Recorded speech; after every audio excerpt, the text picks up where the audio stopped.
You get that beautiful Zoom voice telling you that recording's in process. Got it. Yeah. So don't stand up with no pants on. Yeah. Are you even wearing pants? I am today. Well done. I'm even wearing shoes right now. Yesterday, we went to the Monument show at Reggie's in the South Loop. And those guys have been touring for... Actually, we had Werner on the show, the bass player for Monuments. And they've been touring now for, I think they said like 5 or 6, 7 weeks, living out of a bus. But it's interesting because they come up with ways to manage the road life and still like be healthy and like do stuff instead of just sitting there and like driving and sitting there and driving and then playing for an hour and then driving, this cycle. So we were down in the green room before the show, and the singer, I was like, why are you playing DDR before? He's like, this is how I have to pump myself up, just getting my energy going. And another guy was doing like planks and push-ups and like core stuff. And I was like, why are you doing that? Are you just pumping yourself up? He's like, no, like I headbang with so much of my body that if I don't like strengthen myself, I'm just super sore. When Werner you were talking to him, he was talking about sleeping on the bus, van, transportation method, and how some people don't sleep well because you're moving, like it's like bumpy, vibrating, moving around, which I never even thought about. The guitar player was sleeping when we were down there, and they're like, sorry about John, like he's just super tired because the bed he has in the bus is in the back, and every time they hit a bump he flies up in the air. Poor guys. Sounds terrible. It's rough. All right, let's start the show. Yeah. Let's get into it, man. Let's do it.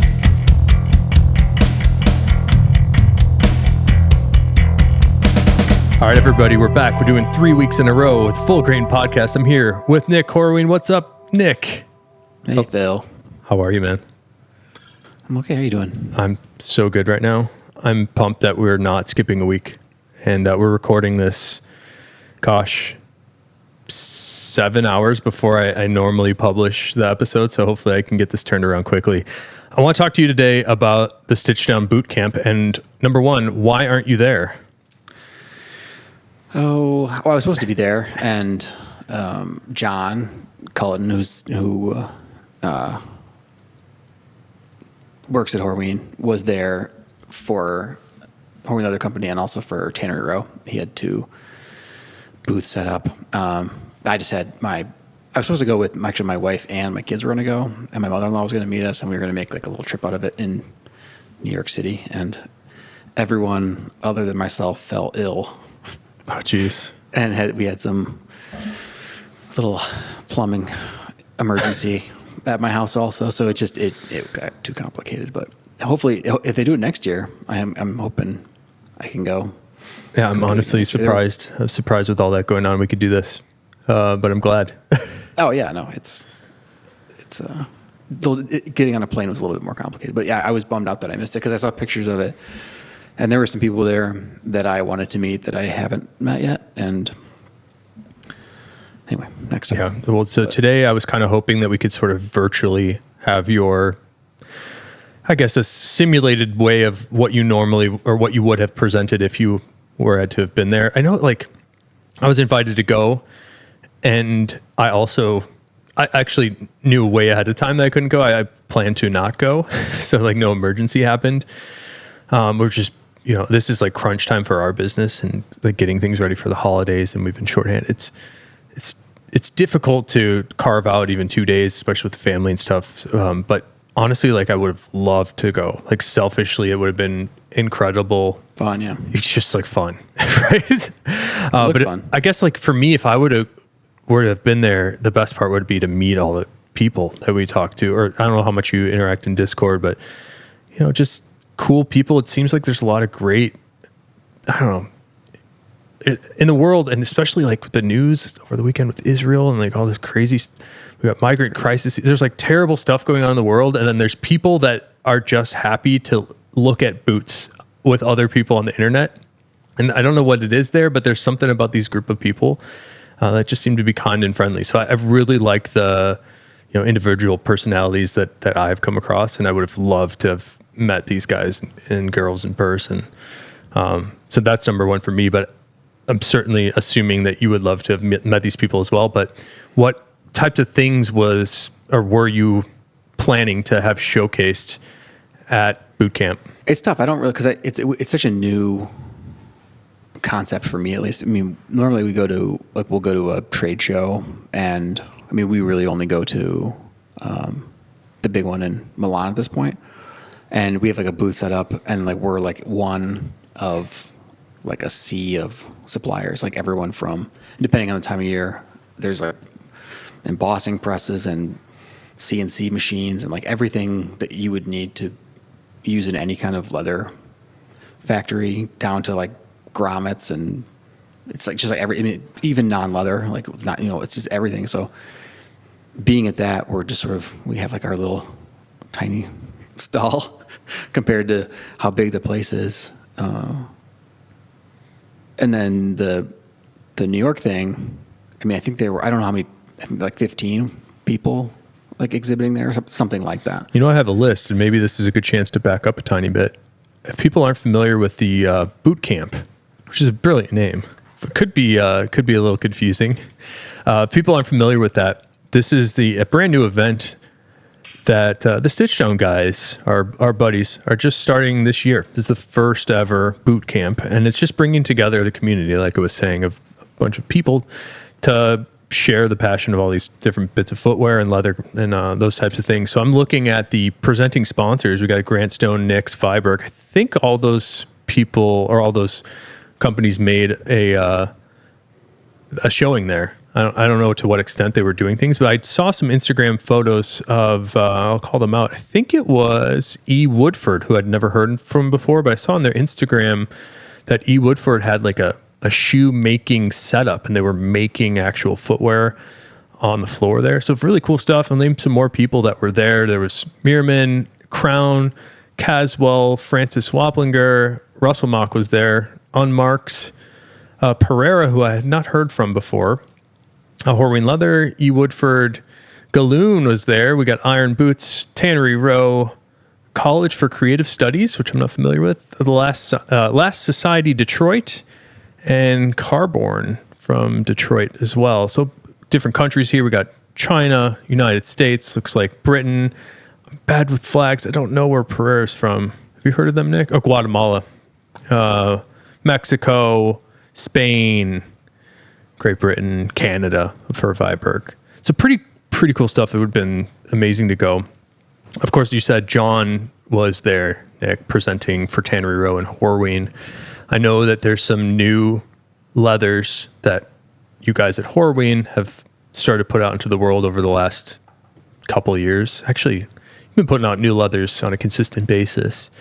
But what do you think some of the hits have been from your feedback from the show in Italy, and then what you guys are presenting at the boot camp thing in New York? Yeah, I mean, there's always new. New is maybe a generous term, because it's not always like new. I mean, we talked about this last time. It's like Taco Bell. It's like a different combination of like the same ingredients to get something different. But yeah, we've been back into the bison stuff. I mean, we always tan bison, but we've been coming back through some of that stuff, some more Western looking, like shrunken grain, meaning like more pebbled looking stuff. We got a couple new things in that way that are I think really nice and have been doing pretty well, at least for something that's new. And then, well, name them. What are those bison products? I know I have one of them, the Yellowstone. Right, Yellowstone and Cheyenne are the two that are out there. I feel like you always kind of hold back on some of the details of your stuff. Like, I don't know why. I kind of want to gloat for you. Maybe it's because I see direct like end customer feedback from some of the Yellowstone product. I haven't seen the other one, but I sent you a link before. You did? I didn't. I didn't read it. An Instagram, just an Instagram link. Well, here's what I like about Yellowstone. Let me just. I think it's the first veg bison that is hand tipped that are naturally shrunken too. There's like sort of three difficult or more cumbersome production wise things to make, a little bit more challenging to produce. That I think makes it special. So like fetch tan naturally shrunken bison that's hand tipped, that's Yellowstone. Am I missing something there that's a standout for why Yellowstone is interesting and different? No, that's pretty complicated. Yeah. I mean, those are, yeah. I mean, and so the shrunken thing is hard. I mean, it's very natural. So you get a different pattern, like a shrinking pattern on each hide. And what's happening there is we make the fibers of the hide relax. And then we add something in there that makes them shrink really fast, and different parts of the hide shrink at different rates. So the grain shrinks slower than the rest of the hide. So it ends up puckering into these, like, it looks like it's like a natural pebble pattern, but depending on where it is on the hide, you get a different size pebble. So you get like a really natural look, which some people, I guess most people in the world these days do with a embossing pattern, because you can get, instead of, because you're making the hide shrink, so you're getting a smaller finished piece, which is, you don't really want. So if you just emboss it, then you get like a full size piece, and then the pattern's super consistent. So that's compelling, but it doesn't look quite the same. And also the pattern, or the pebbling tends to pull out more if you stretch it when you emboss it than if you actually do shrink it like the old-fashioned way. So it's interesting. It's kind of a more traditional kind of throwback way to do it. And then also the tipping, which is we're wiping, like hand wiping or hand swabbing dye onto the surface. So since there's that pebble pattern, there's like the tops of the pebbles, and then there's the valleys in between. And when you wipe the dye on top, like, you just darken the top parts. So you end up with a kind of like a two-tone, like almost like an antique look, where you get darker tops and then lighter in the valleys, which is it's super cool. But it's very, as a maker, it's really challenging to work with, because like you mentioned, the pebble pattern is completely random. You'll get a very coarse pattern in the shoulders and the necks and down through the bellies, much more coarse, which is, for like small leather goods, I think is better looking. Like, I think it's really dramatic because you get these huge, like, chunky pebbles. And then more towards the backbone and the bend area of that bison hide is much more consistent and tight, which is probably better for a shoemaker. But even then, like, you don't want to waste any of it. So it's pretty hard, I would imagine, for somebody to get two matching pieces of footwear, which is why you've seen the embossing happen. And the name that comes to mind is Trask. I know they were doing a lot of bison chrome excel, but it was more of like a print assist. Can you dive into Trask for me and what's going on what's up with Trask? I think they kind of went away, and then maybe explain like what a print assist is. Sure. I haven't been paying very close attention to what. I heard that they went out of business or sold it or something. Well, I mean, they were a really old company that then got bought, and I mean, they were making, I thought, really nice shoes. But the print assist is, I mean, generally you're taking a piece of leather and then you print it as the name implies, and then which is embossing, just for clarity. Right. You can pick the texture that you want, and then after that, you would put it in a drum and mill it. And the idea is that you're kind of encouraging the hide to break up into the pattern that you've put into it already. So it depends on on a lot of factors, but the idea is you get a slightly more, or you have a chance of getting a more consistent pebble pattern by doing it that way than you would if you were to just naturally tumble it. And also you can tumble it for less time, and there's some other things going on there, but that's a pretty common thing to do in a lot of places, because you do, like, as you were saying, you get completely different patterning depending on where you are on the hide versus if you do like a print where it's just the same everywhere. Yeah, and honestly it's like a pretty big problem to have like that wide range of texture. Well, the shrunken thing, that's why the shrunken, I mean, to your point, those bigger, I mean, they're not really pebbles, but like the bigger chunks. Yeah. Like I almost think of like a gator, like an alligator scale size, like pebble, which is big. That's why they did. Though it was really common to do like just double shoulders that way. So you would just take the shoulders, which are have a higher, tendency to make those bigger, chunkier patterns, and then just do those as the shrunken, and then the rest of the hide you would tan into something completely different. Makes sense. So you're not up to speed on Trask. I liked not right now. Yeah, they were doing Chrome Excel, like Bison Chrome Excel. Yeah. Cavalier. Yeah, they were. Yeah. I think it was Whiskey, Bison. And they did a lot of it. It was a pretty clean look. Honestly, I liked the print assist version of the Bison because it was so consistent. I don't know, on the Chrome Excel, maybe it's just because I like Chrome Excel, it's like pretty good depth of like the pull-up effect you still have in there, even though it's on the Bison. But there is something magical about the natural shrink. And then especially the tipping, right? We were describing that depth, especially like on like a toe of a shoe or like a spine of a wallet. You really see a lot of those undertones come through. So the two colors that I've purchased for Ashland are blue, which I'm not sure what you guys call that blue. We just call it royal blue, I think, or we just call it blue. And there's also a bourbon, so a brown and a blue. The undertones of the blue are like an electric blue. It's really, really light, vibrant, almost baby blue. And then the peaks of the texture are darker, more navy. So the combination of the two is really nice. You can get a little bit more interest in a navy, which can sometimes be interpreted, I don't know, psychologically as like a black in certain situations, but just giving that little accent of blue underneath in the valleys like really helps. And then on the brown, it's more subtle. It's almost more like a caramel color. I should say not brown, but the bourbon color. It's like a little bit more whiskey. It's like a little yellow, not as dark of a brown, but by tipping it with the brown, it gives it like a really, really great depth. And then that last thing with the veg, am I mistaken? I think Yellowstone's a veg, right? Or like non-chrome? Did I stump you there? In the moment, I don't remember. All right, either way, what's the other blank Bison that I didn't read your text message? Cheyenne. Tell me what's Cheyenne about and what's the difference between Yellowstone? It's just, it's not tipped. So it's a more mainstream, I guess, look, because it's not, you don't have the highs and lows, but Allen Edmonds did that Instagram link I sent you, if you can see it, it's like a, you're going to make me look at my phone. I do see it. Yeah, it's like a roper boot, like a cowboy boot kind of thing. I think that's pretty clean.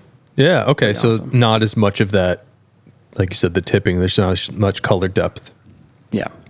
I wonder if that's the bourbon color that I've been seeing, but I have like the darker version in the Yellowstone.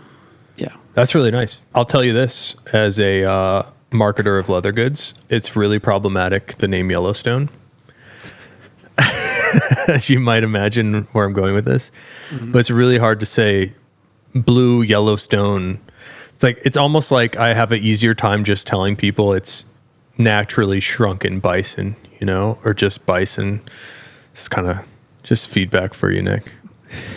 They don't always, like the collective they out there, don't always consult me on all the names for the leather. Naming it's funny. You wouldn't think it's an interesting challenge. Like it seems like a silly challenge, but like I know that Yellowstone and Cheyenne are related because of the names are like. That's how all this stuff is. Essex, Dublin, Derby. Yeah, it's all. What else are you guys showing there? You showing Cyprus? I was just gonna go through everything because John put everything together, and when we got there, I was just gonna go through everything. And when sort of it came down that I wasn't even gonna go. Great preparation. So I don't even know exactly. It's terrible, right? I don't even know exactly what he took, but the Dearborn we've been showing a bunch, which is that softer, which is like a deer. I mean, it feels like a deer skin. It looks like a deerskin with a larger pill pattern, but it's like the size of a steer hide because that's what it is. So you get thicker. It's like a thicker, cleaner deerskin, basically. Super soft. Yeah, which is really nice, but has its applications are a little more. I don't want to say limited, but just because of how naked it is and the way it feels, it doesn't. You can't make every single thing out of it, but there's that, and then there's the whole olive tanned range of stuff, which is expanding constantly as we sort of learn more and more about that and how to use it. Tell me, with the olive tanned, is most of that texture stuff as well? Because I'm kind of noticing a pattern from the first 3 products that you mentioned, and I'm also noticing a pattern of the market, our customers wanting texture. Is the olive tan also textured, or just sometimes? Just sometimes. I mean, the olive tan stuff is just another base tannage that we have, so we can put any of our other tannages over top of that. I mean, it doesn't always take and sort of mesh the same way as just a traditional like veg tan base would be if you use tree barks or chrome tan base. So you're saying you've done shell cordovan olive tanned? No. Have you thought about it? And probably we won't. No. How about Chrome Excel? Yeah. Yeah. How's that look? It's fine. It's not. It's just not. It doesn't. You can't always. It's not always like a 1-to-1 thing, because the canvas, like the base that you have to start with, is slightly different. So to just do the exact same thing, it's not gonna turn out exactly the same way. So we have a little bit of work to do there. Maybe. But it's interesting. Sorry. Go ahead. Yeah. No. It's the base is tanned using the. Is it extracts? They're technically veg tan. They're veg extracts from olive leaves that are a product of the olive harvest.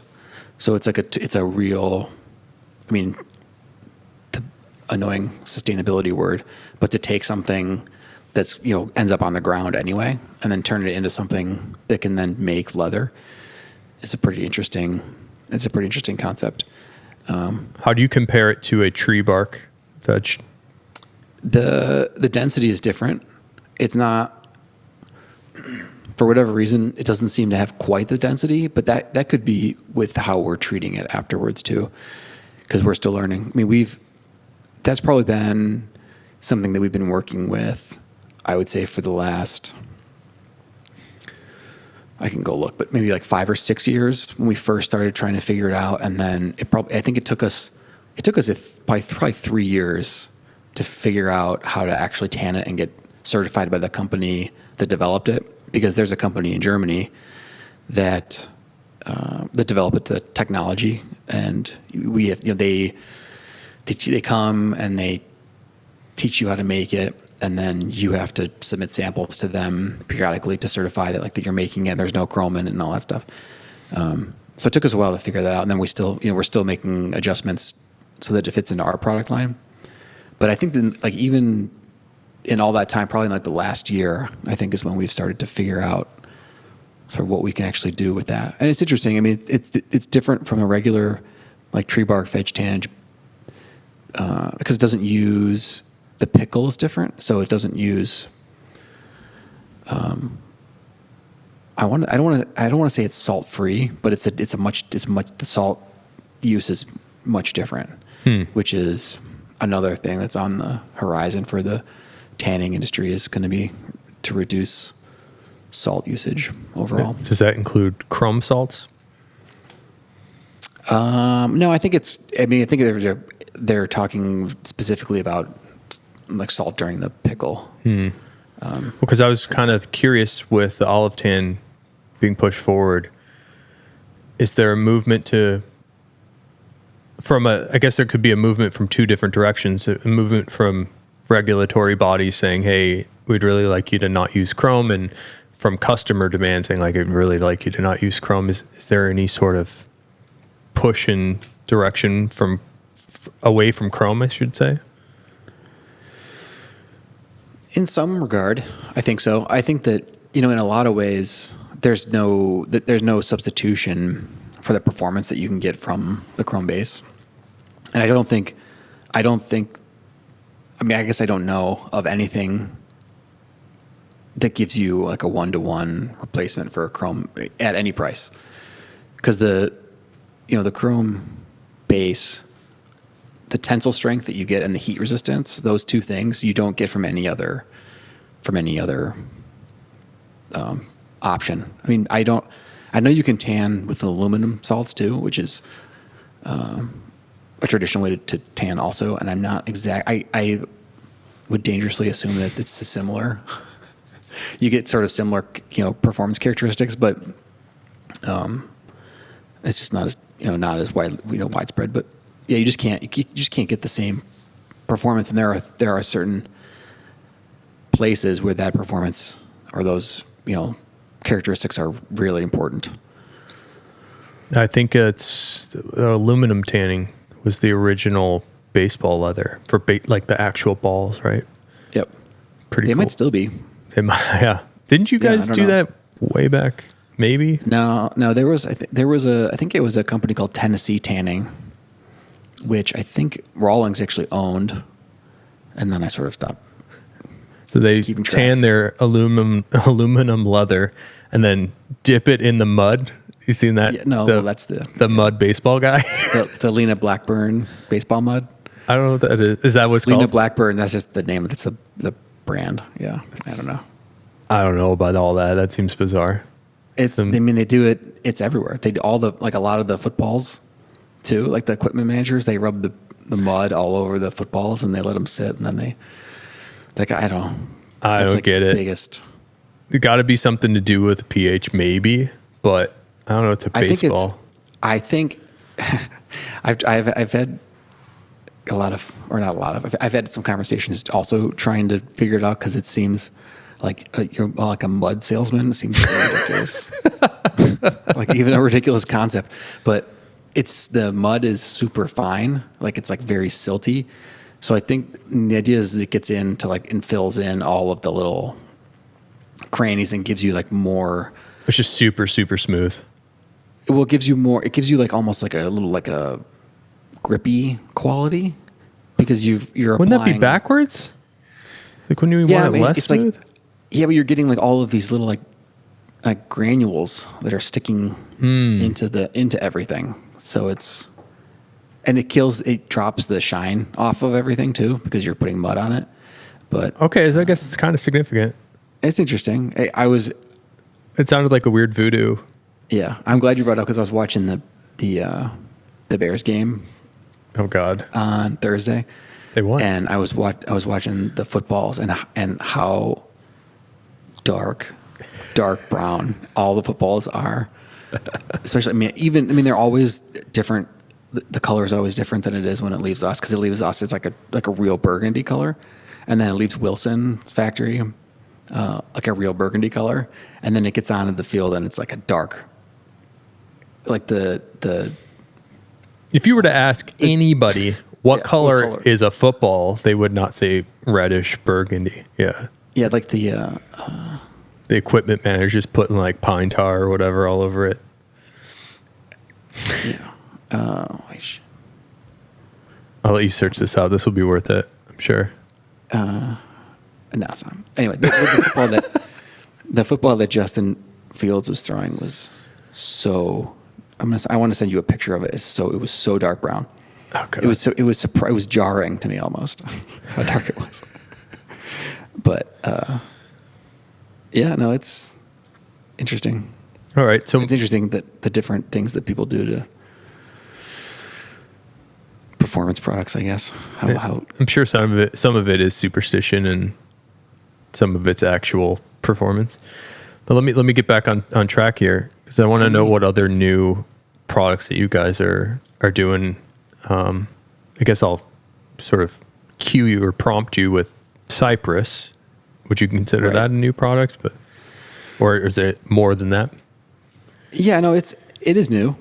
But it's a combination of existing concepts where it's a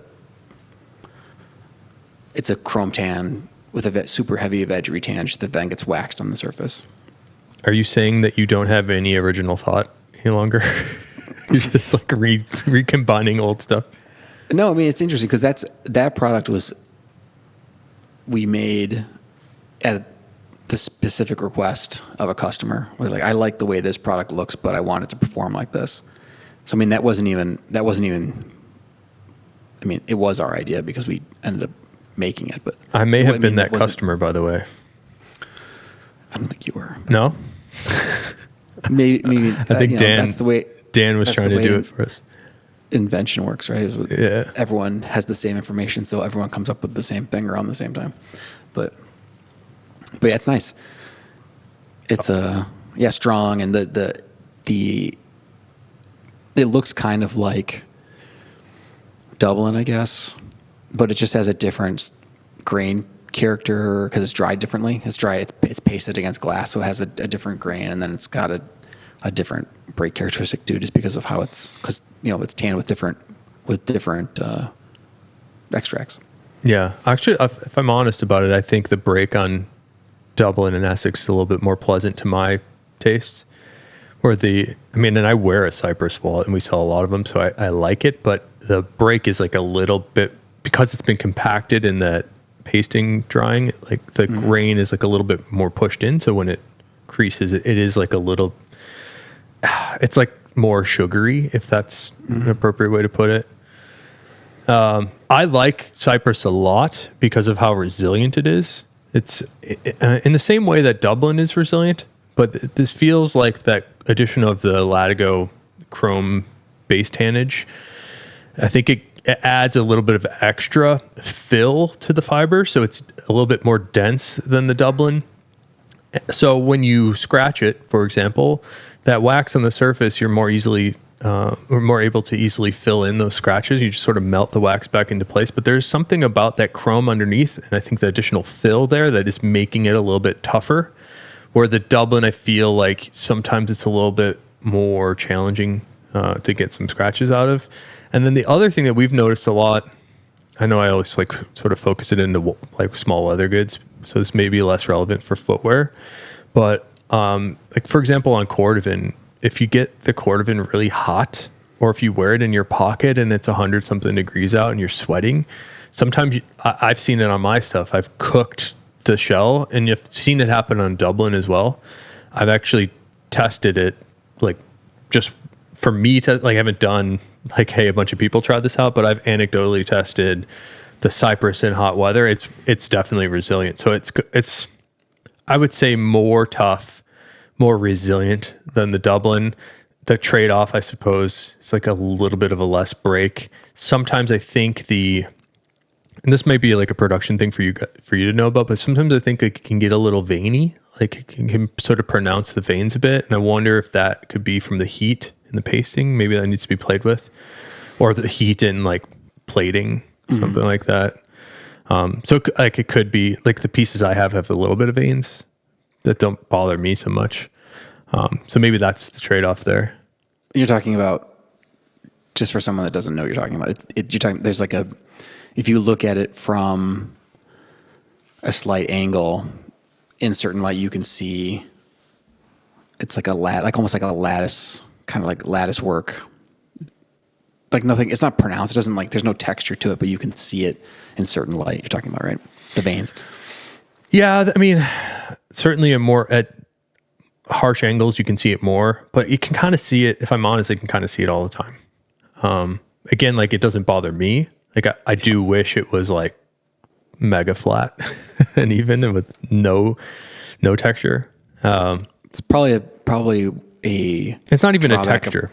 Sorry. Yeah, putting the wax on, because the wax probably accentuates those a little bit. Yeah, makes them easier to see. And then we have to use heat to get the wax. We have to put heat on more than once to get the wax on the right way. Yeah, for my taste, I'm currently selecting Cyprus over Dublin, and in the past, Dublin has been our number one bestseller and my favorite. So that's how good I think Cyprus is. I haven't worn it before though. You've cooked a cordovan wallet. Yep, I wore it in my pocket and just walked for like 5 miles in the heat and cooked it. And what, it got brittle or it got cracky? It gets this like it kind of gets like a dull spot where it's touching your body. So I think it's the combination of heat and then a little bit of moisture that penetrate with that heat that like kind of cook it from the inside. So it really kills the luster on one side of it. It never comes back. I haven't seen it. I'll show you one if I can dig one up. I've also had... Sorry. I've been wearing cordovan my entire life, and I've never had that happen. You just don't have a hot butt? I guess, maybe my body's made to carry cordovan. You've never had that happen? Okay. No, not on anything. Belts, shoes. Yeah, it's got to be, it's pretty, like 100 plus degrees outside and you're walking for a while, it can happen. And then you sit on it afterwards. That's the problem. I've also had people or customers of mine put their wallet like on a windshield in the desert, like in this hot sun, and it kind of cooks it too. I understand, especially if it's for any kind of extended period of time. That I understand. Yeah, I don't have like a precise number, but my suspicion is like around 130 degrees is when bad things start to happen, and for an extended amount of time. That's the number? Yeah. How do you know that? As soon as you start to get over 130 degrees for veg in general, like and the higher you get in terms of temperature, the less time you have.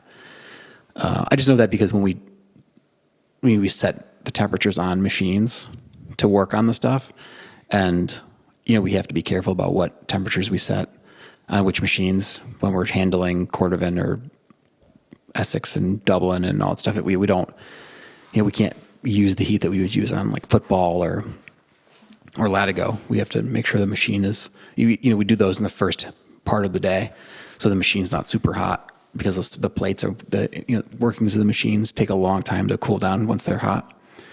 So we're aware of that temperature sensitivity. I'm surprised I guessed the number. Yeah. If it makes sense that, like, if you think about my argument here, is like, if let's say the air temperature is 105 and you're just putting friction over something for an hour, it's gonna get hot and wet. Yep. It's kind of gross. We had a customer that was doing some trials on Essex and Dublin, and they were splitting the leather down to like 1 millimeter, so super thin, or even 0.8. And then they were doing all of these trials to it, like trying to mimic what you're talking about, like in pockets and on dashboards and all that stuff. And they came back and they're like, yeah, we put it in the oven at like 180 for like 3 days, and there's like nothing left. Yeah. I'm surprised. Where do you live? I'm surprised there's like as much. I'm exaggerating, but I'm surprised there's as much left as you're showing me in this picture. Like, it actually performed much better than I thought it would have. Oh my God. Yeah. But yeah, it's just it was their sort of entrance into the leather stuff. They'd been using composites and metal mostly, so that was a normal test for them. I see. I mean, it wasn't like a strange test given the normal products, but it was just, it made me smile. And not them smile. I just thought of this. We were supposed to get back to Weston on a day that we can have a podcast with Mr. Rose Anvil. Mr. Rose? Mr. Anvil? Mr. Anvil. You're going to get back with a date, right? Can you reply to that? Yeah, I'll reply. Do it right now. That'll be an interesting one. Well, the reason I thought of him was because you mentioned thinning it down to 1 millimeter. And I noticed, I think he was talking about a past guest on this show from Portland Leather Goods complaining about how their aligners were 1 millimeter.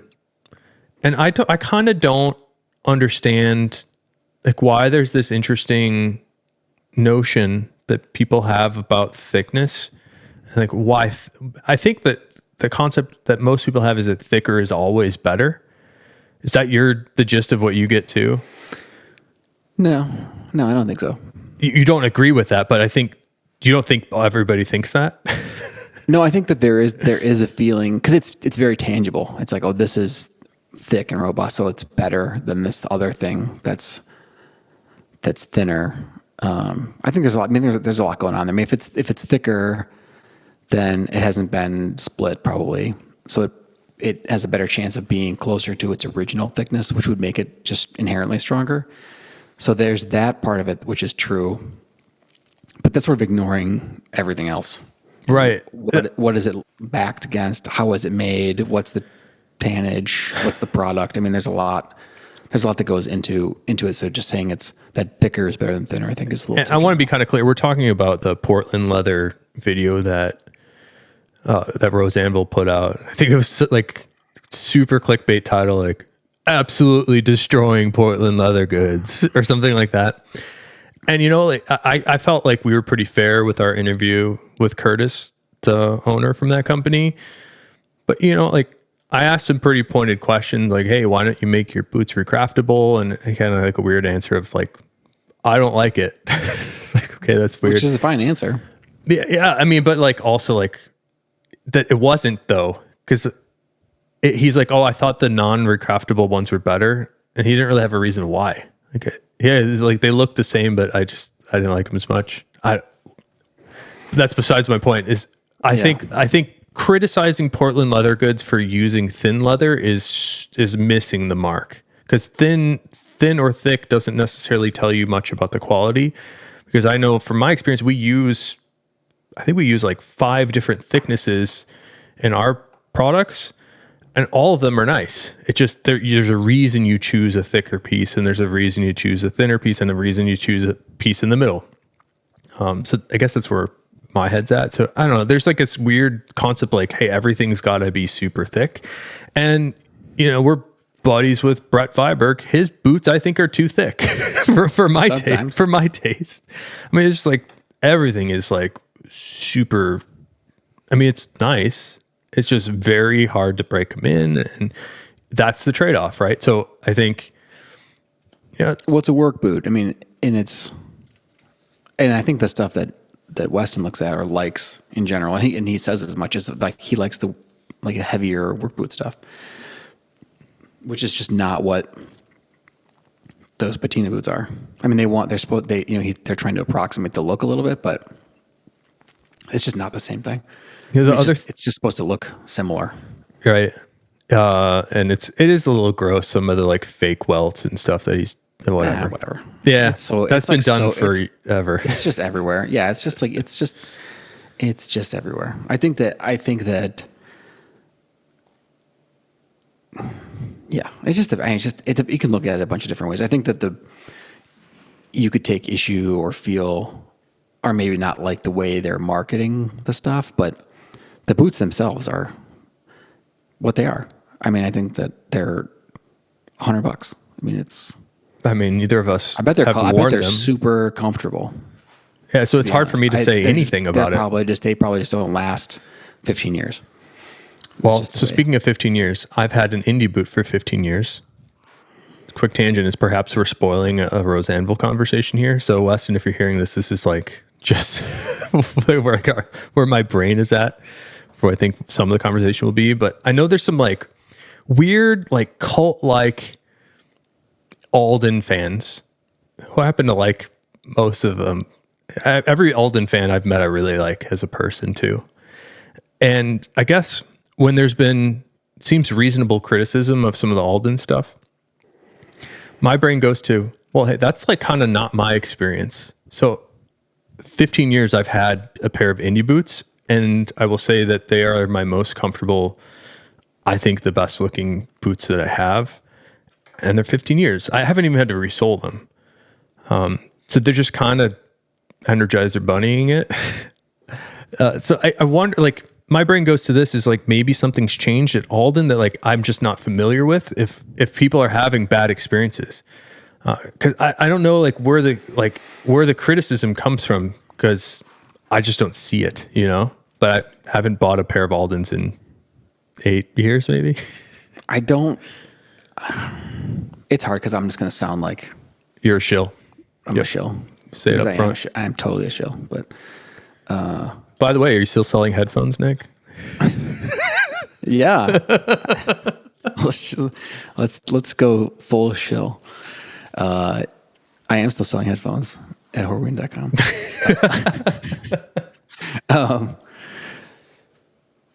I mean, nothing has really changed there. And like, that's by design. I mean, they know what they know and they don't like to change. I mean, there's a reason that they don't even sell direct to customers, is because they've got this model, this very traditional model that works for them, that's been set up, and they're not quick to make changes. And they're certainly not making changes to save, $1.20 on a pair of boots. I mean, that's just not, one of the conversations I had with Art after all this, and I'm sure I annoyed him by even bringing it up, was like, if that's like where the Alden brain is at, where we're trying to save, a couple bucks on a pair of boots, like we're already like on the way out. Like, where do you think their philosophy is then?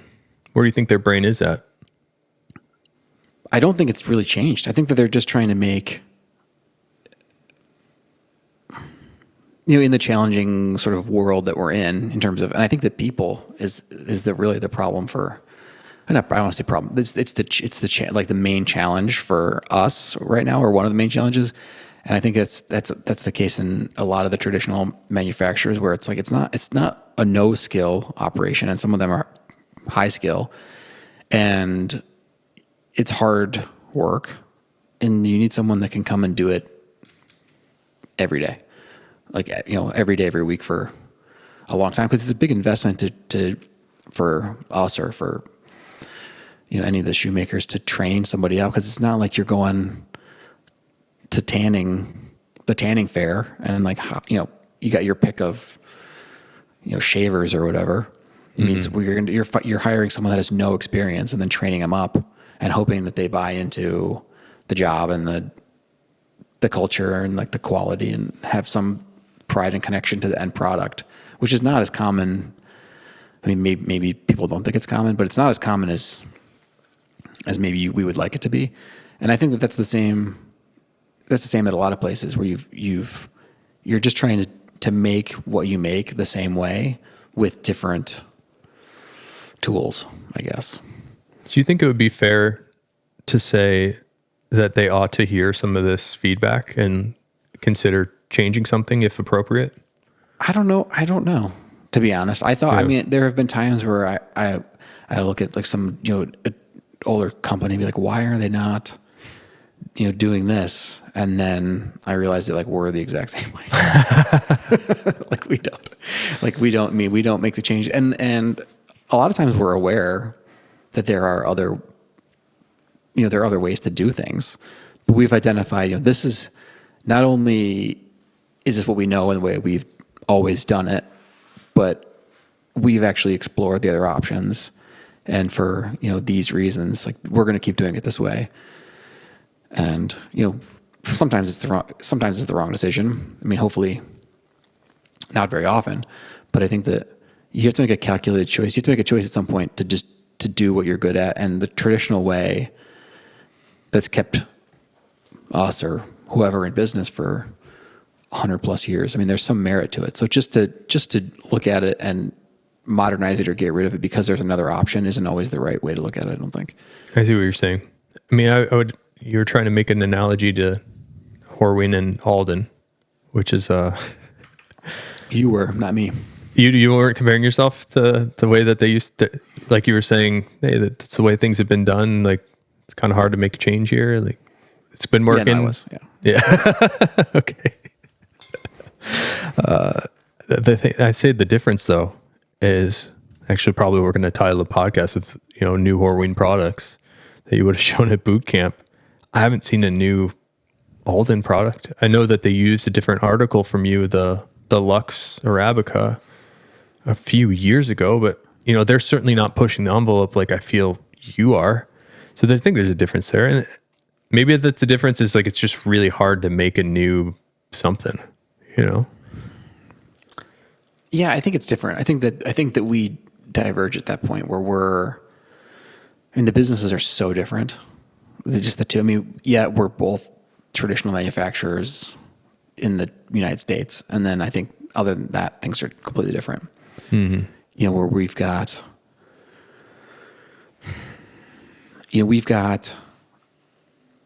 where Alden's product mix or I don't want to just talk about Alden either, but but they've got a customer base that wants the traditional product, and we do too, but we also have to supplement that product mix and base with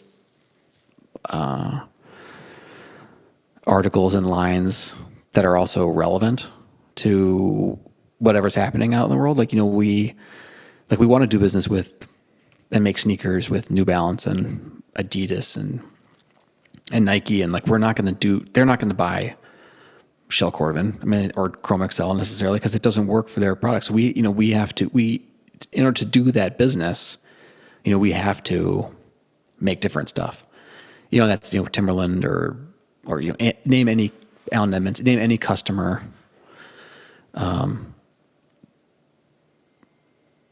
That's sort of more on the, I don't know. I guess I don't know where I'm going, but it's just it's a different business. I think I'm following you. Right. You have to take that call, Nick. Or was that a text? How was that? You're blowing up. It's so loud. Sorry. I know we got to wrap it up here soon, but am I missing any other new products? Let me try to recap. We got the new bison stuff, the shrunken bison Yellowstone that is tipped. What was the name of the other bison? Cheyenne. You had the olive tanned. You got the Dearborn you mentioned. You got Cyprus. What else you got that's new, Nick? Yeah, it's other stuff is, the other new stuff is sort of, is us trying to either refine or adjust things that are already existing. So they're technically different products, but it's the same base. So it's like a different finishing method to make things flatter or smoother, or maybe it's this product, but we correct it and wax it. So we're always kind of tinkering, and a lot of that is customer driven. Mm-hmm. And some of it is, there's new products that come out, and some of it is, our not so new, more than a year now, Victor, the tanner, he's got a bunch of new. Cheyenne and Yellowstone are things that he developed.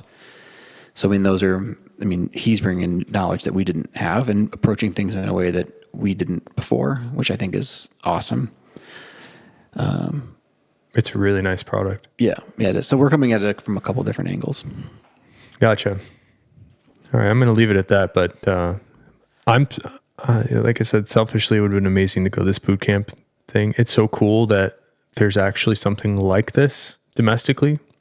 Because I know Linea Pell that you go to every year, or not you, your company is represented twice a year. Twice a year. Yeah. That's pretty cool. I wish I could go to that too. It's not a consumer show though. The thing in New York, that was like more of a customer facing thing, where this is like a business to business. Either way, I'm a nerd for leather. I would go to either. Yep. But it's cool that this is actually attainable to go to. So I'm going to try. If they do this again, and I hope they do, Ben and Ticho and all those guys, please do it again. I would like to just be like a observer there. I think they wanted me to show my stuff, and that was actually why I didn't go. It's because I'm like, I can't make enough stuff now. And he's like, well, you should do a special belt for us. I was like, man, that sounds awesome. And I was like, what am I gonna? I'm trying to figure it out still. But maybe if you give me a whole year, heads up, Ben, we'll do you a special Cordovan belt. That'd be cool. Yeah, man. Hey, I'm gonna lead off with favorites. Do you even have a favorite? I thought. All right. Yes. All right. Favorites for me.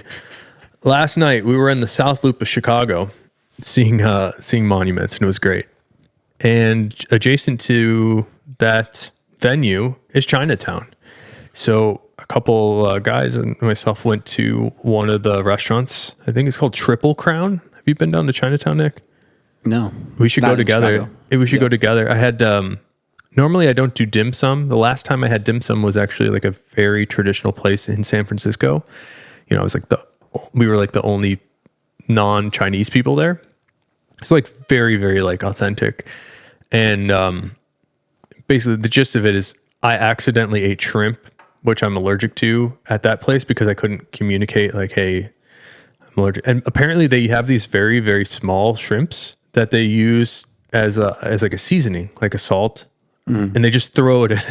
It's like little tiny shrimps everywhere. So at first, at this thing yesterday, at first I was like, yeah, no, I'll go hang out, but like, I don't know if I want to, die tonight. So, bottom line is I'm alive still. And on their menu, it says, hey, give us a heads up if you have allergies. So they were really good about that for me. The dim sum there was amazing. I couldn't eat more than half of the stuff because it has those little shrimps in it, but everything I had was super, super good. And it was free. I think 3 of us ate a ton of dim sum and tea, and it was like $40. So I'll my treat, Nick, and then you can take me to a steakhouse. We'll go together. Seems like a good treat. It's very fair. I'll bring some beef jerky for next time I see you. What's your favorite? You got something? Yeah. So I went down like a weird like digital watch rabbit hole. I think I was telling you about this a little bit the other day, but I ended up, I wanted to wear, like I've got like a nice watch that I wear most of the time, but then on the weekends I was wearing it and I felt like I'm wearing like sweatpants and I got like a nice watch on, which felt like a little weird. So I was like, I want to get a watch that I can just like, cause I like wearing a watch all the time. And, so I just started researching and I ended up on like looking at like Casio G-Shocks for like 2 weeks straight.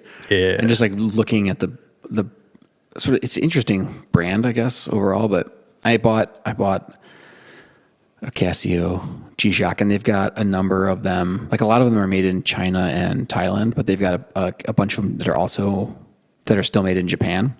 And they're a little bit more expensive, but they're like beefier and like the finishing is a little bit different. It's just like a slightly elevated product. And so I got this Casio made in Japan. I think I saw it peeking through your sleeve there. Square. Is that what it is? Black. Yeah. You love it. I do. I like it a lot. I kind of don't get the digital watches, but so like what's the deal with that as opposed to analog? Oh, I mean, well, I mean, I don't know how nerdy we want to get, but like it's very nerdy. It's solar. It charges itself solarly. And if it doesn't get sunlight for a number of hours, like the display turns off. So the battery as long as you're like putting it in the sun, like sometimes the battery, it will never need a battery basically. And then it's radio controlled. So it's make sure the time is exactly right every day. And then alarm, an analog watch just tells you what time it is and what the date is, maybe. And then if it's a super complicated watch, maybe it'll give you another time zone or a moon phase or I don't want to be like a chronograph, a dick about it, but like, why not wear like an Apple Watch or something? It was stressing me out. Oh, from buzzing on you. Yeah, and I was just like, because I wore one a lot. I wear one to work out usually, an Apple Watch still. You don't do the Whoop? No, I stopped because it was like another device. I actually like the Whoop a lot. And I wore that and another watch like for a while, and it just was too. I used to charge it, and it's another thing. It's like another thing to wear. But that's a cool product. But yeah, and then the Casio is like kind of indestructible, and also if it does get destroyed, it's like a couple $100. And I mean, which is not nothing. All right, but big timer. But it's less than, a fancy dive watch. Yeah. All right, cool. I like your favorite. I'm going to call it there, Nick. Okay. All right, everybody. Thanks for checking out the podcast. If you got questions, send them over to fullgrainpodcast@gmail.com. I want to thank Nick, extra special for Nick pushing this episode to happen today, because it almost didn't. I was kind of going to call it off, but thanks for doing this, Nick. I appreciate it, man. I appreciate you doing all the work. Thanks for doing all the work. All right, everybody. See you later. All right. Bye.